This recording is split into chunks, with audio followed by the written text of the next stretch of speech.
Hey guys, here's a fan I've been wanting to test for a while. A Hunter Whisperwind 2000 52-inch ceiling fan. So I picked this fan up new in box, and this has now set a personal record with me for being the biggest pain in the butt ceiling fan to install. Right up there with the Hunter propeller fan. This thing, oh my goodness, this was a great example of something that was overthought. So, I'll get more on that later. But for now, let's start it up on low, shall we?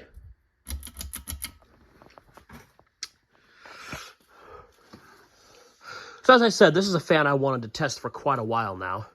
I've seen these all the time in different finishes, but never in my area. They seem to be pretty rare out here. I always wondered if they were any better than your typical or average Hunters from the time era. I would have, in my mind, I thought this would be closer to something like the original ATA6, the more high-end Hunters. And to be honest, this is pretty much what I pretty much got what I expected out of this fan, other than the assembly. Has a very powerful motor. I forget, I'm terrible with motor sizes, I don't know that. But I'm already getting a good breeze on low from this fan. So like I said, this fan is a complete pain in the butt to install because you literally have to put the entire thing together other than the two-piece motor housing. You have to start by putting the motor in the housing, then do your mounting hardware, which with or without the down rod, depending on what you want or need. And then for the blades, the 5 blades actually attach to a big center ring that all the brackets come off of. So this right here is just one big ring. And when you mount that, and assuming you don't drop it on your face like what I did, you have to tighten 2 or 3 screws, which isn't so bad. Excuse me. And then you have to put this little vent cover, I forget the name of it, they had an official name for it. You put that over the screws, and then you put on the canopy to hold it together, and then you put this little light kit cover on the very bottom.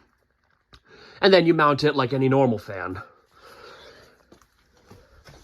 Yeah, I'm not a fan of how these assemble. These are, like I said, it was a complete pain in the butt, and after dropping it on my face, I was a little reluctant to keep going with it for a bit. There we go. Still getting over a cold. So I am a little, my throat's still a little itchy and have a bit of a stuffy nose still.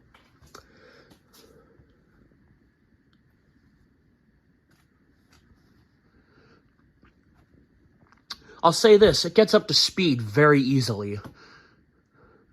The breeze from it, too, is already great. I'm getting a great breeze from it right now. It is nearly wintertime, though, and in New England, the temps drop pretty low. Right now, it's about 32 degrees, so it's barely so it's roughly the freezing point of water now. And you can definitely tell when there's air moving at these temps.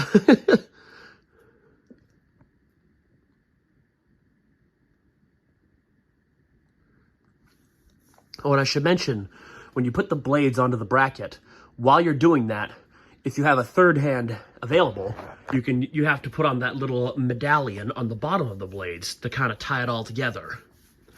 It's a very overcomplicated process. I'm not sure what they were trying to do with it. I think they were just trying something different or something like that. Regardless, though, in terms of how these perform, I personally think it was worth it. And let's go to high. Oh, and I forgot to mention the date. This fan is dated the 3rd quarter of 1999. Hunter had a weird system of most of their fans from this era were either dated like 1, 2, 3, 4 over whatever year, say like 397. And they did it in quarters. They didn't do it by month like a couple other companies.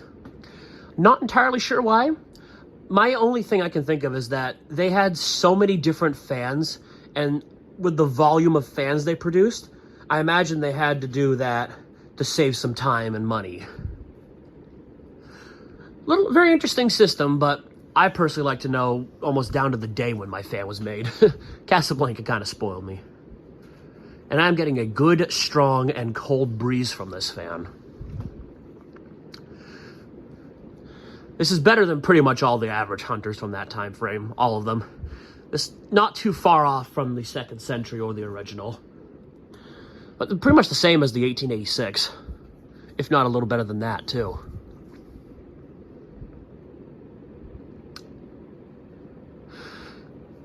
They talk about all these little things in the fan's assembly that are supposed to prevent the wobble and noise. It's still wobbling. It's not bad, of course. I wouldn't be worried about wobble like this, but you can probably see it on camera a little bit. And we'll do spin down here.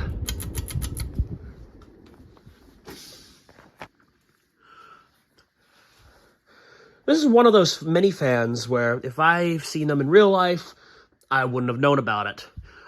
Except for one place. I went to a friend's church on a Sunday, and in the sanctuary, it wasn't a very big one compared to some other churches, but it had a taller ceiling, like at least 15, 20 foot vaulted ceiling. Not vaulted, but you know what I mean. On that ceiling, off-centered and over like the sound booth, they had one of these on a, what looked to be like a 5-6 foot down rod. It wasn't in use, but I thought it was a rather strange install in that they only did one fan. I would guess that maybe that booth got really hot in the past and they wanted the guys to be cool just in case. But the fan was in immaculate shape, so it looks like it was rarely used. And that's pretty much the only experience I had with it. And it looked pretty cool in the church, but by what I've seen, by some of the finishes these come in, I don't know how many. I'm told these came in a plethora of different ones. I really like how these look in white. Normally, I only have white fans just because that's all I can find, and they're the easiest to find compared to some other colors. But this one I really like in white. The design really goes well with it. Spin down's not as good as it should be. I did not have this fan running. So it's probably a little shorter than it could be, but yeah. And then we'll do 0 to high.